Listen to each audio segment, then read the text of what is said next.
Yo guys, how's it going? Welcome back to the Coventry Crusade for the last episode of the season on the 27th of May 2023.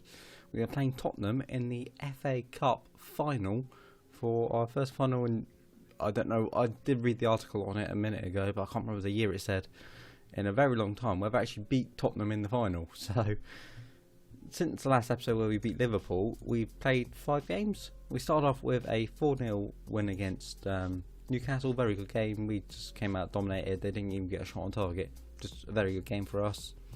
Took the win. Very happy with that.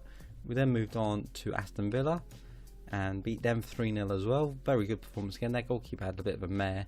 We had a good solid game, so quite happy with how we've been performing. We've gone on a very good little run here. So 1 draw and the rest are all wins apart from this last one here against City. So we've got a very good run of form. After, where were we? We actually played Tottenham, beating 3-0 away from home. Very, very good performance. So it gives me a little bit of confidence going into this game. But as you see, Thomas picked up an injury.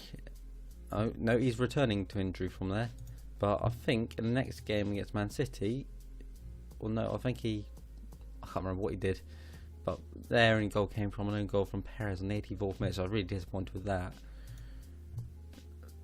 What happened, Thomas? He picked up an injury after this game. I think he was in training.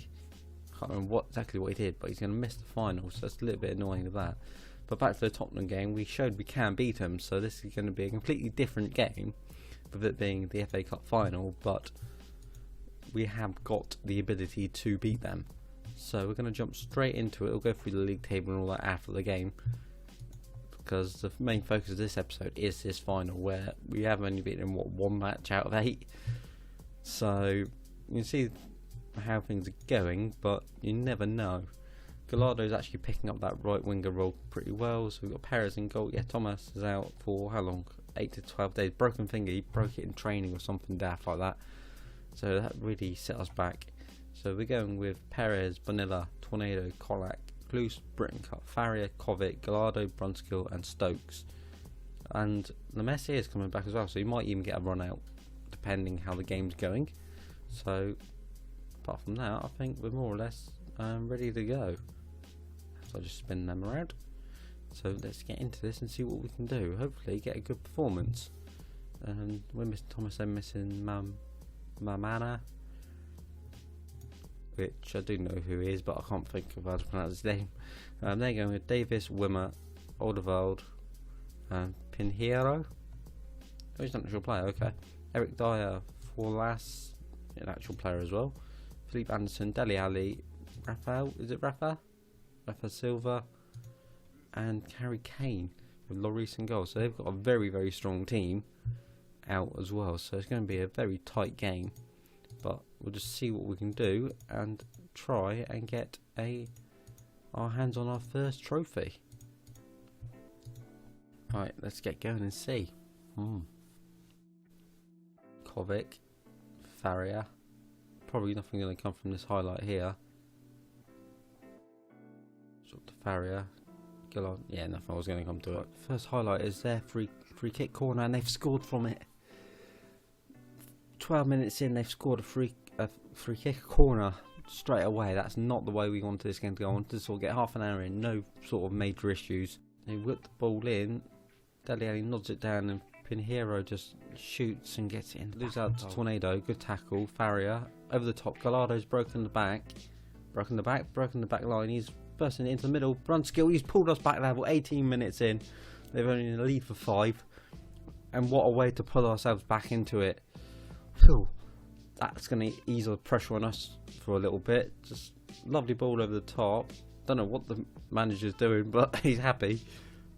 And Brunskill just peels off into the middle of the area. A lovely finish to the top corner. First highlight of the second half, 55 minutes in. Gallardo plays it to Farrier. Brittencup, Kovic's in the middle, gets tackled. It's gone all the way up to Kane. Camille heads it, but it's gone to Dyer, but it's picked up by us again. Brittencup, Farrier. Lovely passing into Brunskill. Back to Brittencup. We're passing the ball well into Gallardo. He's broke the line. 2-1 up. What a finish, and my foot's wrapped around the wire and I just almost broke it. But we're up 2-1 in the final of the FA Cup. Lovely move there. Garzo just breaks the line and he just slots it in underneath the goalkeeper. What a finish by the lad. And does something. It's dropped to Pablo. Over the top from Muniz. Camille comes across though. Perez. Right, nothing ridiculous. Out to Klus. Kovic. Out to Brunskill. Kovic. Faria. Over the top. Stokes is somehow still got it. He's bursting into the box. He's going to put us 3-1 up. What is going on? We're beating Tottenham 3-1 in the final. We could be on for our first trophy, or actual sort of cup trophy of this series. And what a way to do it. Stokes just burst past his man. He just slots into the middle of the goal. Keeper should probably do better than that to get there. But what a finish. We're 3-1 That's bearable. They're coming forward straight away from this highlight. Edwards, Davis, whips it in. Oh, it's an own goal. It's a Perez own goal again. I don't quite know what happened here, but Davis puts it into the middle. Bonilla does something and Perez just doesn't pick it up. Gallardo. Navarro is dropped to Britain. Brunskill. Navarro is down the line. Gallardo in the middle. And the Messi, he scored on his return as well. He's put us 4-2 up. And he's come back from a long layoff and he's been on the pitch, what, a few minutes? And he's put us back to a 2-goal advantage. And he just peels off the centre back, and the Messi just slots it in. Wow, okay, we're really are having a goodish game. The 2 goals conceded aren't the greatest, but we're in the lead.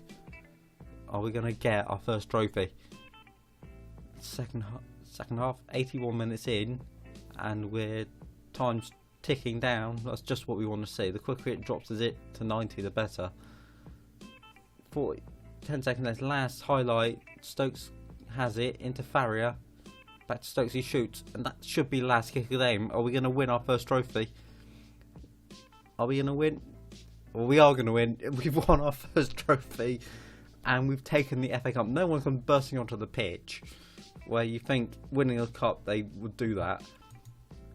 What a finish to our season, where we went out of the Europa League at the first knockout round, the round before I really wanted to drop out of, but to come back and win the FA Cup is amazing. There's one trophy I sort of wanted to win at some point in this, and that's like one of the only trophies we have won. What's this? Cosmetic status as an icon after clinching the club and winning his second trophy of the club, which spans 7 years. Legacy which will long in the memory, but one may not yet be complete. The 31-year-old was spoken of in the same breath as the likes of Coventry FC icon Dave Bennett and George Curtis. A feat is going to his place in the hearts of the Coventry faithfuls. First time since 1987. I did read it. I'm pretty sure we beat Tottenham in that final as well, but I'm sure I saw the article. Right, I can't seem to find it, so we're going to leave it. We've won the FA Cup. It's look at his face. That was not what I was expecting to see. He got man of the match. He's come in January. He's done exceptionally well for us. And what a way to finish. I can't even remember what they wanted us to do in this season, but we've probably surpassed most of it. We'll go for the league table in just a moment. Reached the second knockout round. We failed in that. We won out in the first knockout round. Reached the fifth round. We won it. And reached the fourth, knocked down the quarters. So overall, we're very happy. Top half, we finished second in the league. What a season this has been. One was not excellent. United win the league by 10 points. They were running away by miles. Top 4 teams. United, us, Arsenal, West Ham. I didn't expect West Ham to have as good a season as they did, but they've been on fire. Then got Man City, Chelsea, Tottenham, Liverpool make up the next 4 teams. Any surprises? Everton being down in 16th is a little bit of a surprise. Other than that, really no real surprises in there, other than sort of us and West Ham being as high as we are. If you take us out, you got Arsenal, Man City, You got United, Arsenal, Man City, Chelsea as the top 4 if you take West Ham and us out. So that's like a standard league table. Let's have a quick look at the division below us. No, stages. League table. Who's coming up? Swansea are coming back up. Bournemouth are up. And QPR or Wolves are coming up as well. So very good from there as well. So in terms of the team, we've had one hell of a season. Goalkeeper wise has been excellent. Thomas Perez has sort of been out the team. He's done well when he's come in and had to play, but Thomas has had a few dodgy games where he's done some quite radical things which I wasn't quite happy about, but otherwise he's done exceptionally well. He's got a 7.1 in the league. He conceded 32 in 33 games, so that's 1 a game basically, well, just less than 1 a game. 13 clean sheets, 22, saves tipped. Okay, these are all stats, so leave them. But comparing him, so what's that? A 7.1, or what's his overalls? Yeah, 7.1 to what did Perez get last season? 7.01. So he's 0.9 more or better off than what Perez was. Okay, there you played 38 games last season, he conceded 51. So in less games he's already conceded 20 goals less, so that's been a big factor to how our season's gone, that we're conceding less goals. So very, very pleasing with how he's come in and done really well.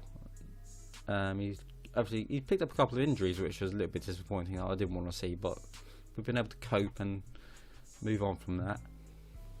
Yeah, he's made 18 mistakes, which has been the sort of drastic coming out trying to claim something where he had no right to. But other than that, he's done really well. I'm very happy to get him in, especially for free. He's valued at 17.25 million as well. Exceptional. We then have our defence, Bonilla, who played out, and Navarro. Bonilla played most of them, I believe 44. And Navarro played. Actually, let's just do a comparison because I only really have 2 players per position anyway. Where is Navarro there? You see, technically, Bonilla's the better player, but in terms of their stats, 44 appearances, 1 goal, 3 assists, 15 yellows is a bit many. 1 player in match. 7.12 average rating, very pleasing. Very similar stats wise in terms of that, but he's just so much better defensive, mentally, aerially, technically, attacking. His vision's not as good, he's a bit quicker as well, and physically he's not as good, so he's an excellent player. You mainly see from here just what the difference in quality is. But he has an odd game where he does have the odd mistake, but every player has that. Report, very, very pleasing. He's got a leading championship player, that sort of quality he's at. He's definitely a Premiership right back,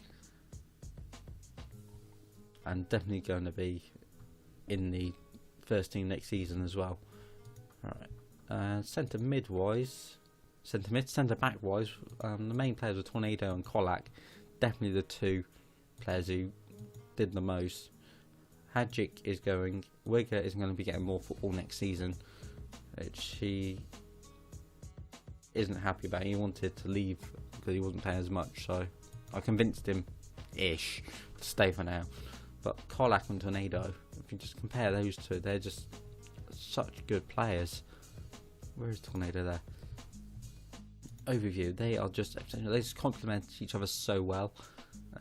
Tornado is the quicker one and the more attacking, which is where I see him. He just drops a little bit deeper and just can cover up for Kolak, but Kolak is exceptionally physical. His defending is better, his mental is aerially better, which is the big thing. Technically a bit better as well, and vision's up there as well. Yeah, so in terms of the players, they are very similar, but they each have the quality that the other one doesn't have, which is what I want to see. They're both classed as one of his best players in our club, and definitely not going anywhere this season. I think, yeah, is passing a little bit off, but you just see the quality of these players. They're both like 4.5 star players, and they're excellent. Colac, he's got a minimum club in the Champions League, so hopefully no one meets him. I might try and get him on a new deal. But those are the two main centre backs, and they're both 20 and 21. You can't really argue with that. They're two of the best players in our team. Key headers 126, key tackles are about the same. Average ratings are more or less the same as well.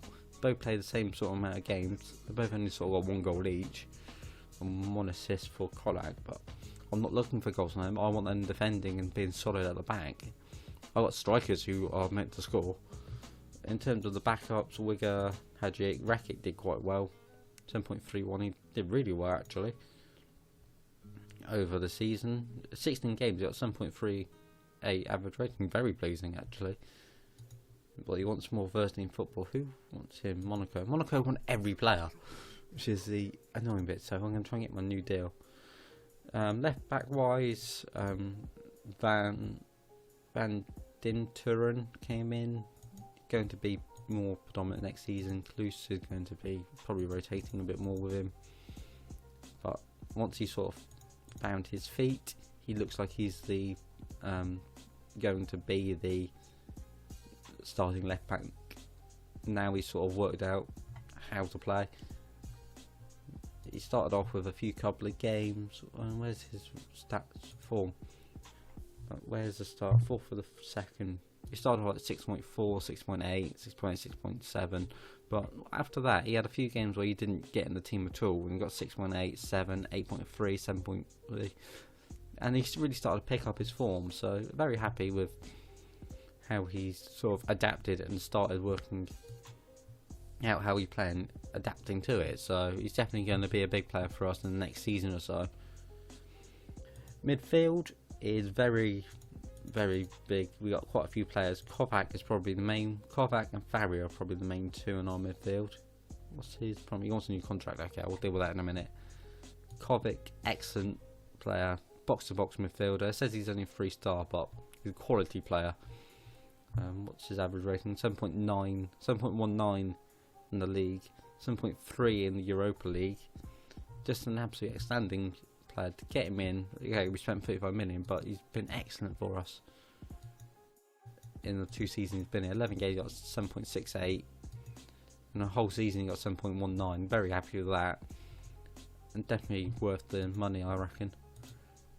Who else for midfield? Takashima didn't play as many, so I'm probably going to end up moving a few of these on. Brittencott's getting a bit older, he's 34 now.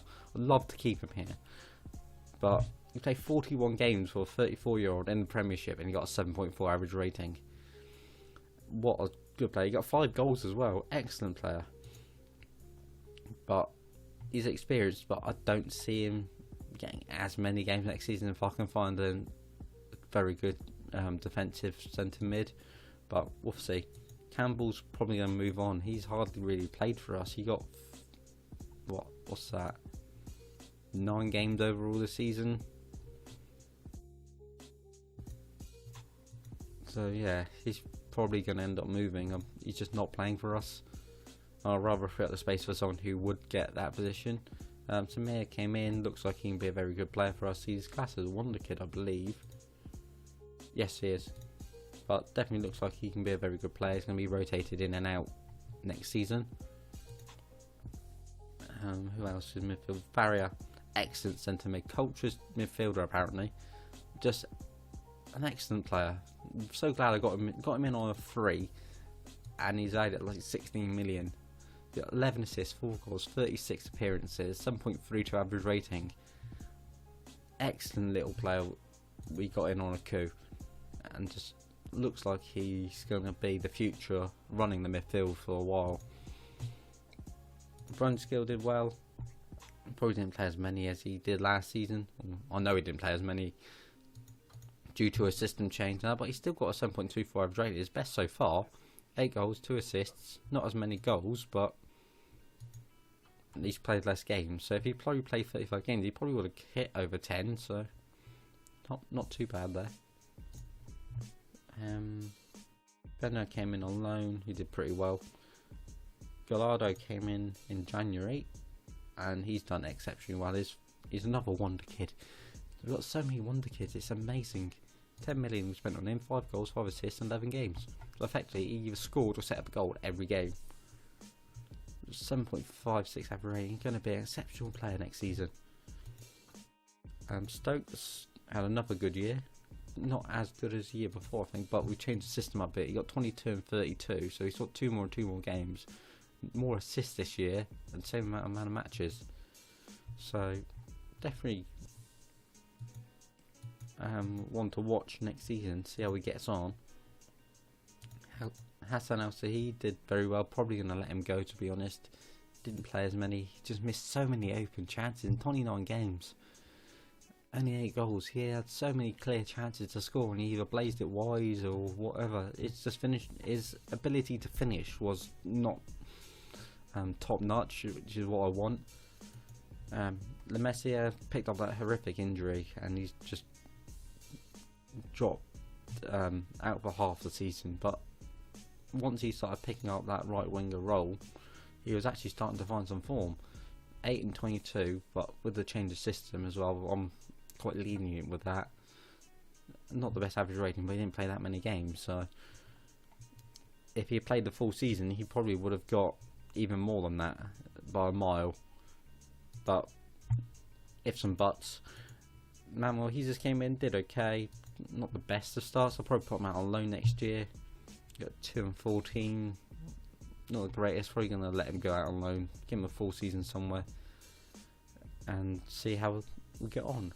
So that's really the main squad. In terms of under 18s, we've got quite a few good quality ones as well. In terms of the potential.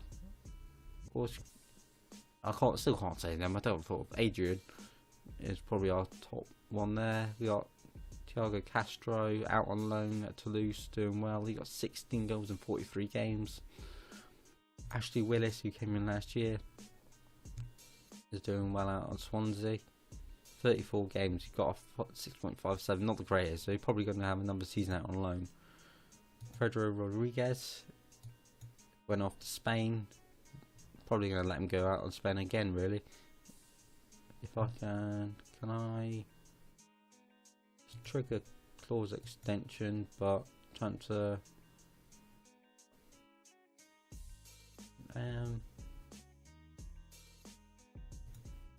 There's not an option to extend it, but normally is. Back to that. No, that's an enjoy teams done on that one. Back to Gaspar right back. Just needs him to get a work permit, but otherwise he's going out on loan. Kazian White looks pretty decent as well. He's out on loan. Probably going to go again. Alves is probably going to come back maybe into the first team, I don't know yet. Albeck maybe coming back or going out on loan, I don't quite know. But I've got a few good youngsters in the under 18s, so we'll see how they get on. Under 23s, in our under 18s, we got no one come in really from our youth intake. Liam Palmer maybe, but it doesn't look like he's going to be that good of a player unless he really develops, but I don't see it anytime soon. So I don't quite know where else we need to look here. In terms of next season, we're in the Champions League. We've had a really good year this year. I've probably been babbling for the best part of 10 minutes, but I hope you've enjoyed the series so far. Leave a comment down below, let me know how you think we're going to get on in the Champions League, and I'll see you next episode for when we start off next season, guys. So thank you for watching.